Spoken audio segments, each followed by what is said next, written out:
Cayce also suggested that whenever we dream of somebody who is deceased, this will branch right into this other sheet. We'll skip over to number 2 on death. Cayce suggested that very often when we dream of someone who's deceased, real communication can take place because our conscious blocks have been set aside and we're tuned right into our subconscious mind, and we can communicate to the subconscious mind of the person who is deceased. So, for example, a woman called here once. She had a 4-year-old daughter who apparently had been playing out by the street, and a van ran around the corner too fast and killed this little girl. And the woman was just devastated. She didn't really have any kind of belief system necessarily and didn't know what to do. And someone said to call here, and I got the call.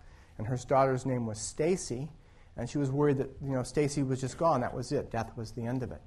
And I told her to ask for a dream. How's Stacy? Just write out the question. How's Stacy?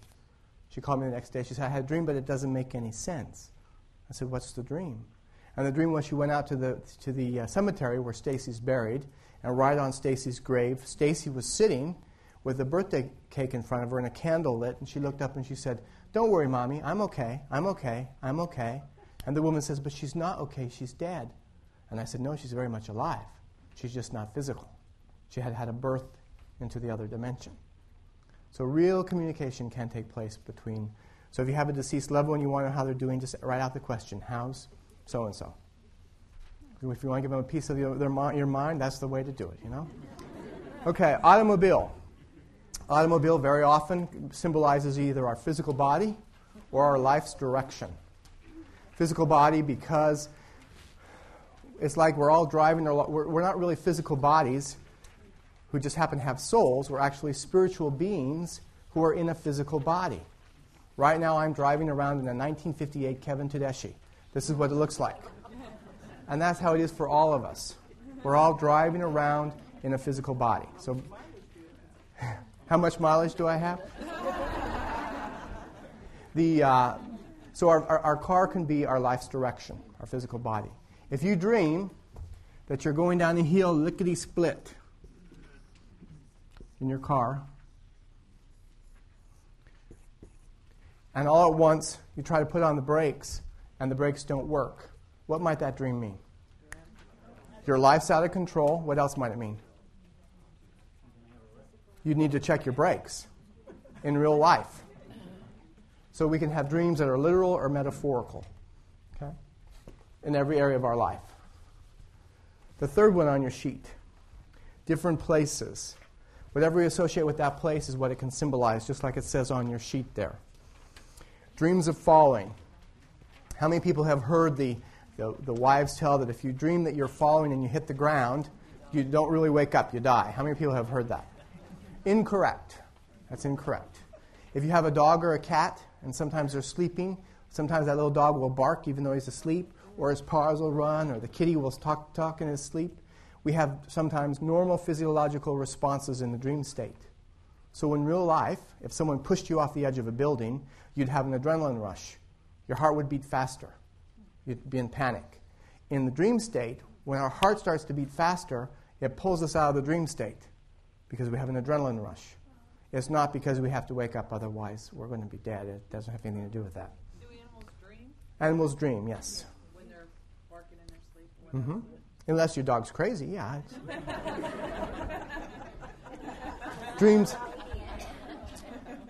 of flying. Dreams of flying very often happen for one of two reasons. One is somehow we're really excited or really having a great time in life, or we're so overwhelmed that our subconscious mind sends us a flying dream to buoy us up. Lots of times people also become lucid during flying dreams. Lucid dreaming is where we become aware of the fact that we're dreaming while we're dreaming.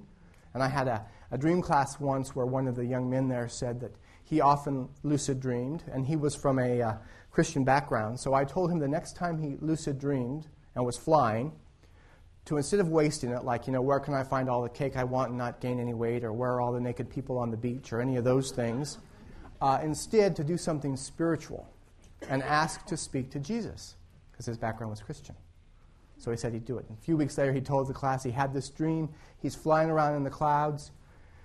He remembered what I said. He became lucid. He said, okay, I want to speak to Jesus. And he saw a shaft of light cut through the sky in the shape of a door. And all the light starts pouring from behind this door. And the door starts opening and more light. And he's standing there watching, becoming very much afraid, and pretty much he screams, "I changed my mind, I changed my mind." But if he had gone with that, he might have had a very interesting experience. So, houses, whatever we associate with a room in a house. So, for example, if you dream about the master bedroom, it could be about a relationship as a whole or about someone's sex life. Whatever goes on in the room is what it can symbolize. Naked in public, we had a dream like that already. It can be about vulnerability or about showing off. Nightmares.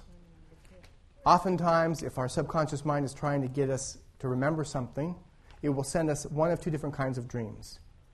A nightmare or a sex dream. Why? Because we remember. And we wake up and we say, "I had the best dream last night," or "I had the worst dream last night." And they still mean something. All dreams mean something. Every dream means something.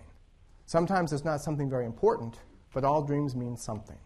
So, for example, if you're studying in school and you eat a pizza at midnight and go to bed right after you eat that pizza, and you dream about World War III and bombs flying and the Norfolk Harbor being blown to bits, it's not a precognitive dream about World War III.